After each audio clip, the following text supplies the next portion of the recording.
주현절 후 두 번째 주일에 하나님 우리 아버지와 주 예수님으로부터 오는 은혜와 평강이 여러분들에게 가득하기를 주님의 이름으로 축복합니다. 그리스에는 남북을 잇는 중요한 통로 고린도 운하가 있습니다. 동쪽으로는 에게해가 있고 서쪽으로는 이오니아해, 다시 말하면 코린토스만이 펼쳐져 있죠. 이 코린토스만을 성경에서는 고린도라고 말합니다. 고린도가 일찍부터 찬란한 역사를 가진 도시였습니다. 그런데 로마 군대에 의해서 파기가 됐죠. 그러다가 카이사르 재건 정책 때 다시 세워집니다. 옛 명성을 되찾게 됩니다. 다시 이제 번창하니까 상인들도 들어오고 군인들도 들어오고 선원들도 들어오고 다양한 사람들이 모이기 시작했습니다. 그러면서 이 고린도 도시가 사치와 방탕으로 가득한 도시가 되어버렸습니다. 그뿐만이 아닙니다. 그 여러 다양한 사람들이 들어오면서 여러 이방 종교들이 함께 들어오죠. 해서 우상 숭배가 극에 달하게 됩니다. 그때 유대인들도 이 고린도에 들어와서 휘당을 세워서 영향력을 넓혀가고 있었죠. 바로 그 시기에 바울이 두 번째 전도 여행 중에 예수님을 전하기 위해서 이 고린도에 방문하게 된 것입니다. 이 바울이 아덴 지역, 그러니까 아테네 그곳을 걸쳐서 고린도에 발을 디딘 겁니다. 그때가 기원 후 51년쯤 됩니다. 기원 후 51년쯤이면 우리나라 역사로 치면 고구려 백제 신라가 건국된 지 100년이 채 안 된 시기입니다. 이제 우리나라가 이 고구려 백제 신라가 만들어져서 나라의 형태를 막 형성해 가고 있을 때 서쪽에서는 이 바울이라는 사람이 고린도에 가서 예수를 전하기 시작한 겁니다. 바울이 고린도에 도착한 후에 천막을 만드는 일을 하면서 자비량 선교를 시작을 했죠. 그러던 중에 로마에서 추방돼 고린도에 와 있던 유대인 부부를 만납니다. 아굴라와 브리스길라를 만나죠. 그때부터 그들 부부와 함께 살면서 이제 동역을 하게 됩니다. 바울이 처음에는 유대인들 휘당에 다니면서 예수님을 전파를 했습니다. 그랬더니 곧바로 반대에 부딪혔죠. 그래서 디도 유스도의 집으로 옮기고 그곳을 중심으로 고린도 교회가 세워지게 됐습니다. 그 후에 유대인들에게 고소를 당해서 위기에 몰리기도 했죠. 하지만 당시 총독이었던 갈리오의 판결로 인해서 위기를 넘기기도 합니다.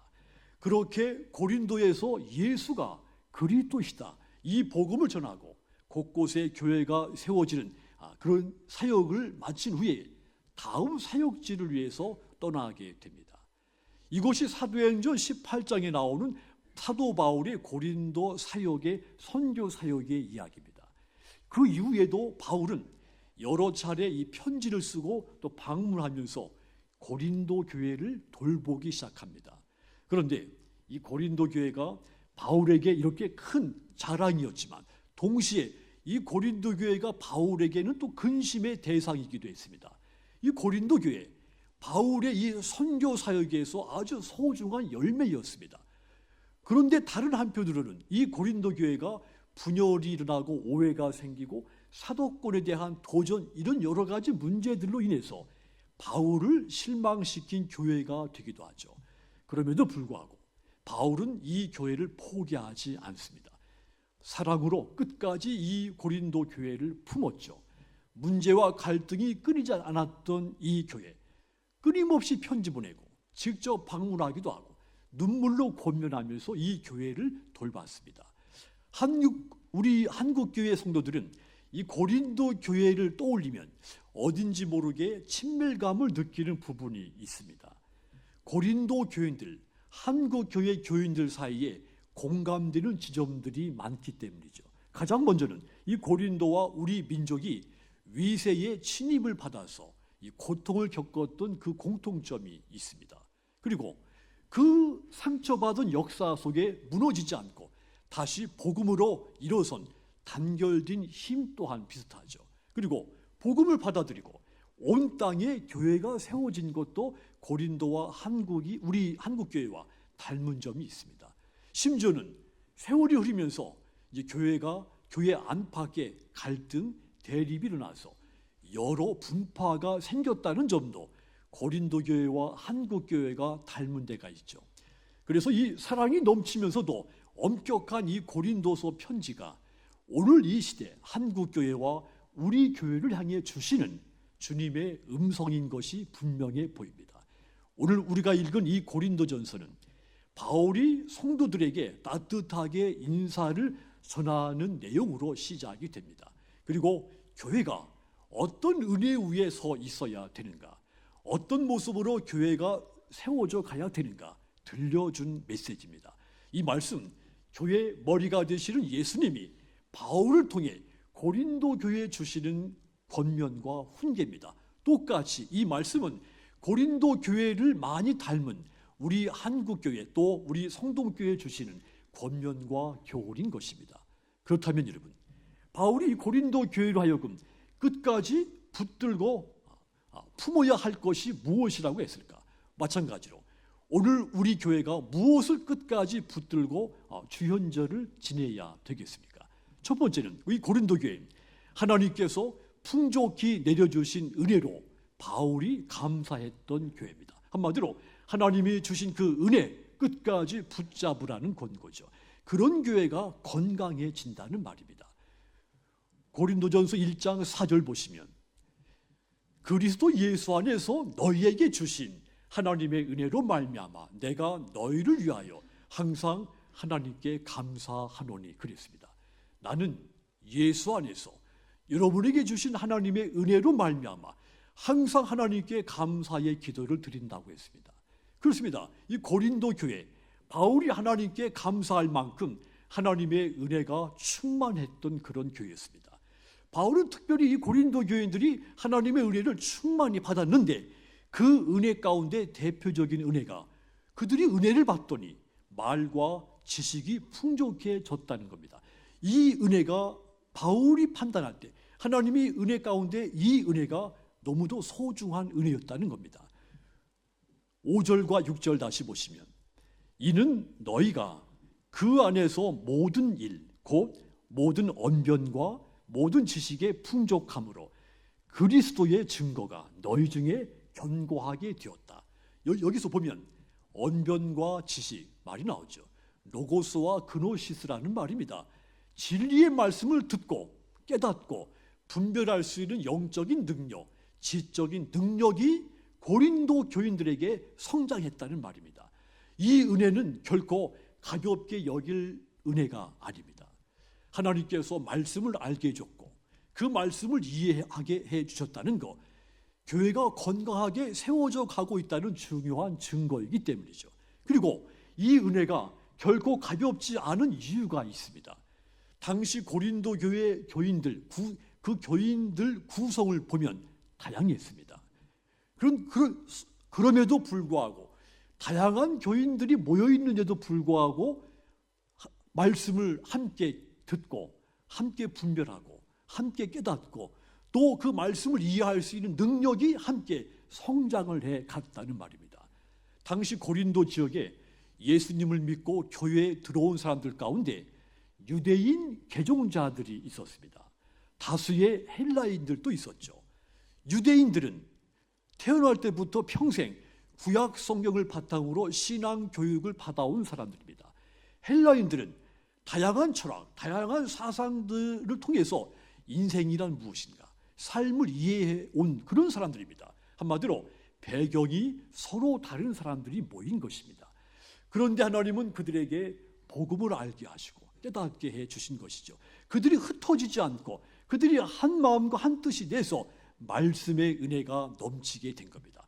하나님은 그들 각자 모습, 서로 다른 그 모습대로 불러서 주님의 증거로 말씀의 은혜 앞에 흔들리지 않게 세워준 겁니다. 그 결과 고린도전서 1장 7절 보시면 너희가 모든 은사에 부족함이 없이 우리 주 예수 그리스도의 나타나심을 기다림이라 그랬습니다. 고린도 교회가 은사에 있어서 부족함이 없는 교회가 되었다는 말입니다. 여러분, 고린도 교회 은혜가 넘쳤고 감사의 고백이 살아 있었고 말씀을 이해하고 말씀을 분별할 수 있는 영적인 눈이 또 실력이 높아졌습니다. 바울이 고린도 교회 향해서 하나님 앞에 감사한 이유 중에 하나가 이런 것들 때문이죠. 오늘 우리 교회도 다르지 않습니다. 우리 서로 성장한 환경이 다릅니다. 저는 충청도에서 자라고 여러분들은 경상도, 전라도, 서울 모든 환경들이 다 다르죠. 신앙의 연륜도 다릅니다. 제 신앙 연륜, 여러분들 연륜이 다 다르죠. 또 생각도, 성향도 다릅니다. 그런데 하나님이 이 차이점을 문제 삼지 않고 복음 안에서 하나로 묶어서 교회를 세운 겁니다. 그게 우리 성동교회이고 그게 고린도 교회입니다.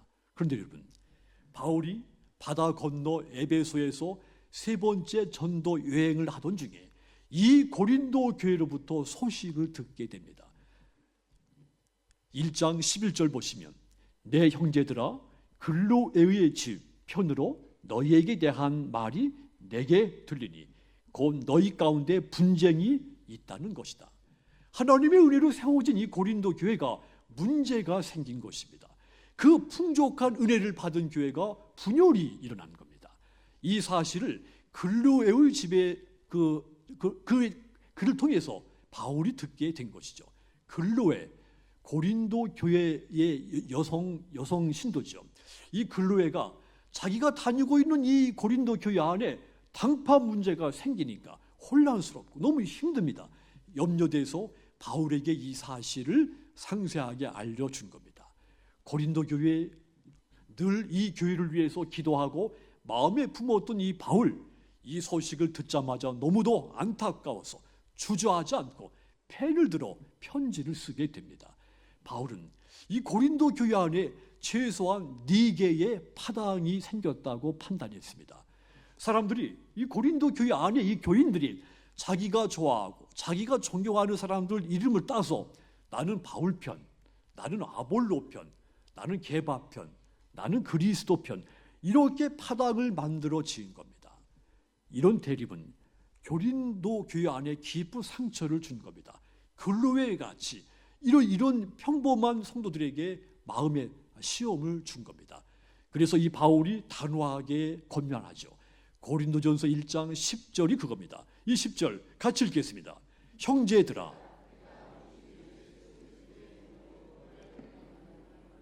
모두가 같은 말을 하고 너희 가운데 분쟁이 없이 같은 마음, 같은 뜻으로 온전히 합하라. 아멘. 같은 마음, 같은 생각을 가지고 하나가 되라 했습니다.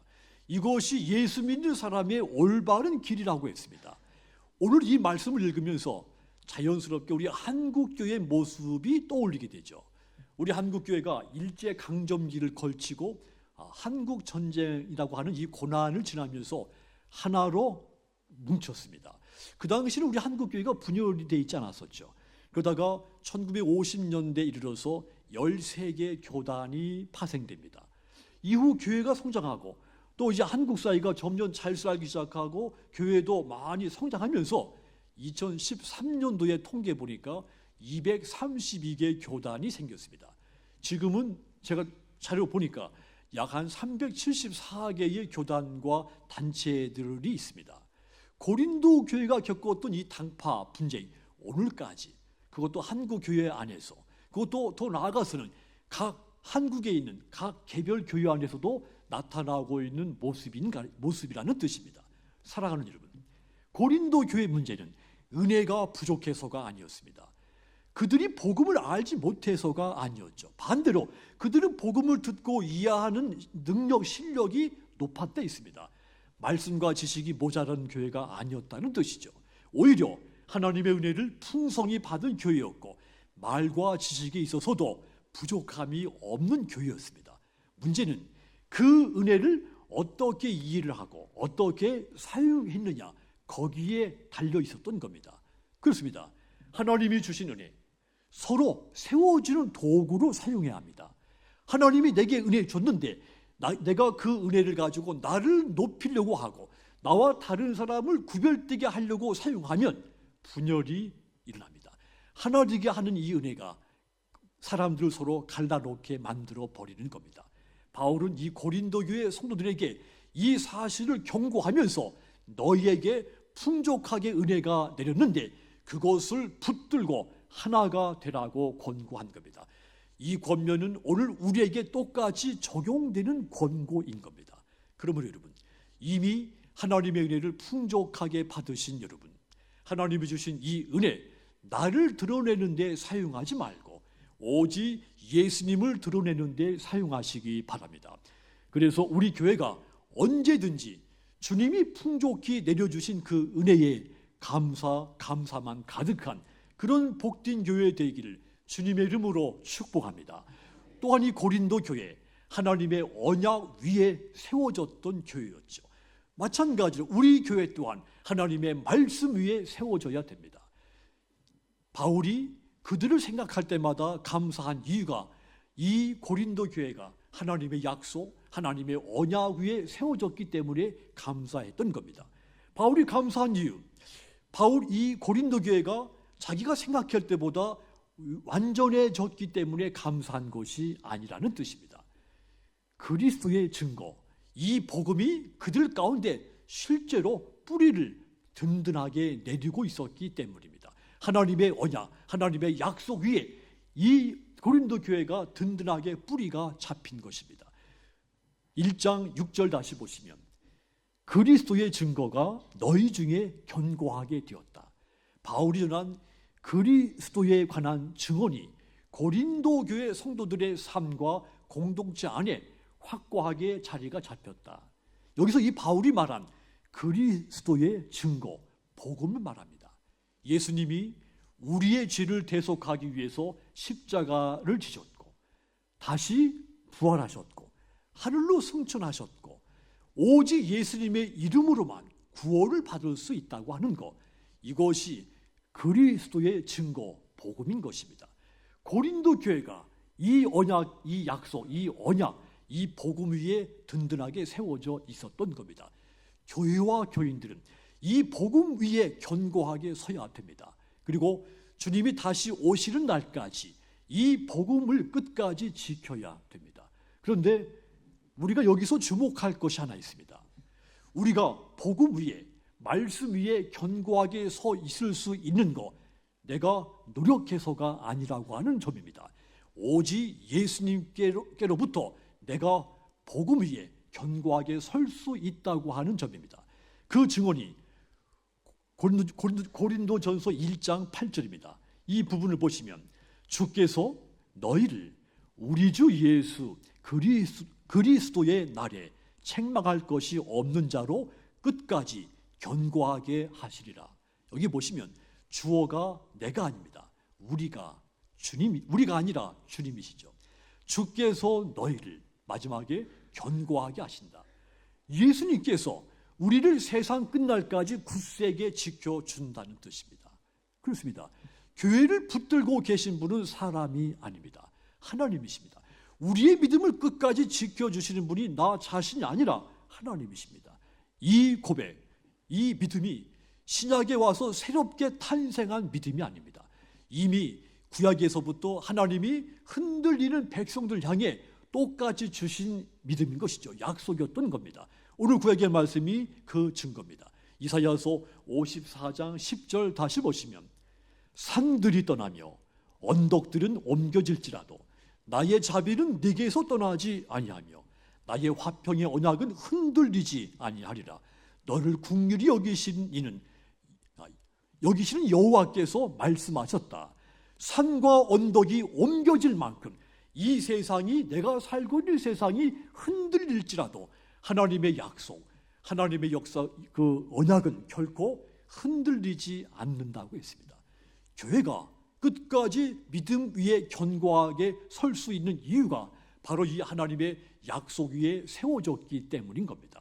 고린도 교회 당파, 분쟁, 여러 가지 문제들로 흔들리고 있었음에도 불구하고 바울이 이 교회에 대한 희망을 포기하지 않은 것은 바울의 희망이 사람에게 있지 않았고 끝까지 붙드실 하나님의 언약, 약속을 믿었기 때문인 겁니다.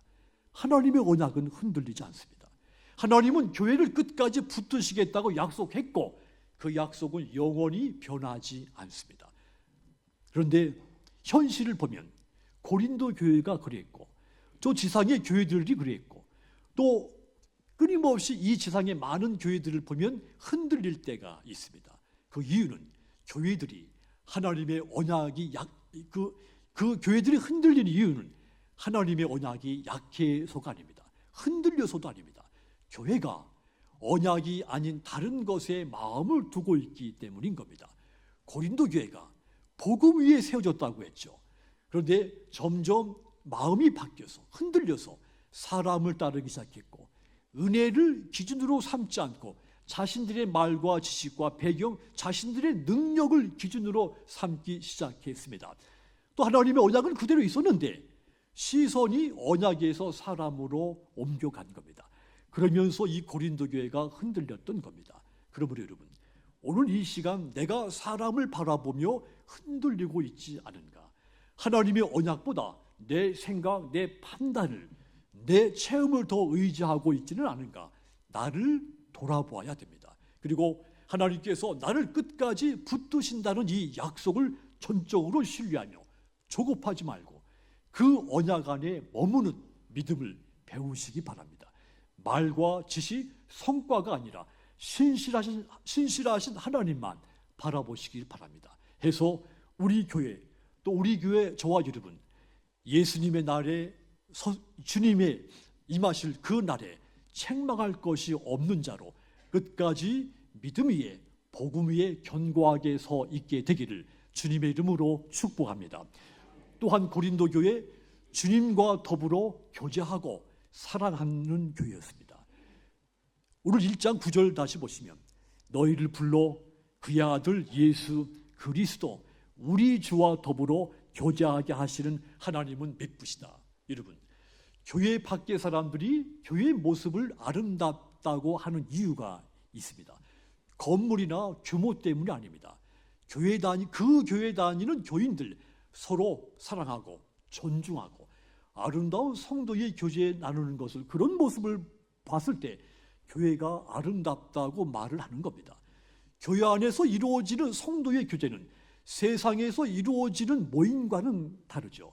교회 안에서 성도의 교제는 예수님과 더불어 서로 사랑하고 서로 섬기려고 하는 그 목적 때문에 성도의 교제는 모여지는 겁니다. 바울은 그 교제를 가리켜서 9절에 보니까 코이노니아라고 했습니다. 코이노니아, 친교, 협동, 공유, 교통한다는 뜻입니다. 단순히 나와 저 사람이 잘 지내는 것, 이것을 코이노니아라고 말하지 않고 예수님 안에서 나와 저분이 정말 친밀한 인간관계를 갖고 서로 마음과 뜻을 연합해 이루는 것, 이것을 코이노니아, 성도의 교제라고 말하는 겁니다. 그런데 여러분, 이 성도의 교제는 내가 노력해서 이루어지지 않습니다. 하나님이 나를 이 성도의 교제 자리로 불러주어야 이 성도의 교제가 이루어집니다. 다시 말하면 이 코이노니아의 출발점은 내게 있지 않고 하나님의 부르심에 있다는 뜻입니다. 그 근거가 로마서 8장 30절입니다. 이 말씀을 보시면 또 미리 정하신 그들을 또한 부르시고 부르신 그들을 또한 의롭다 하시고 의롭다 하신 그들을 또한 영화롭게 하셨다. 이 말씀처럼 성도들은 스스로 내가 자진해서 모인 사람들이 아니라는 뜻입니다. 하나님이 미리 정했고 그리고 불러서 모인 사람들이라는 뜻입니다. 하나님이 부르시고 의롭다고 인정하신 성도들이 교회 안에서 아름다운 성도의 교제를 할 수 있다는 뜻입니다. 바로 이것이 갈등이 있는 고린도 교회, 다시 그들이 붙들어야 할 모습이고 또 우리 교회가 추구해야 할 교회의 모습이 됩니다. 그러므로 여러분, 하나님의 은혜로 부름받으신 여러분, 우리 교회가 주님과 더불어 교제하고 저와 여러분들은 또 여러분들끼리 서로 사랑의 교제가 있는 아름다운 그런 교회로 만들어지기를, 세워지기를 주님의 이름으로 축복합니다. 사랑하는 성도 여러분, 주연절은 감추어진 하나님이 드러나는 절기입니다. 말씀이 육신이 돼서 우리 가운데 오신 그 예수님을 통해 하나님의 거룩한 뜻과 사랑이 세상 앞에 드러나는 절기가 주연절입니다. 그렇다면 주연절을 지키는 교회는 예수님을 드러내는 교회가 되어야 합니다. 은혜는 받았지만 분열되지 않고, 은사를 받았지만 나를 높이지 않고, 사랑으로 하나가 돼서 세상 앞에 예수님을 드러내는, 예수님을 나타내는 교회가 되어야 하겠습니다. 주연절에 예수님의 빛이 저와 여러분을 통해서, 우리 성동교회를 통해서 세상에 비춰지게 되기를 주님의 이름으로 축복합니다.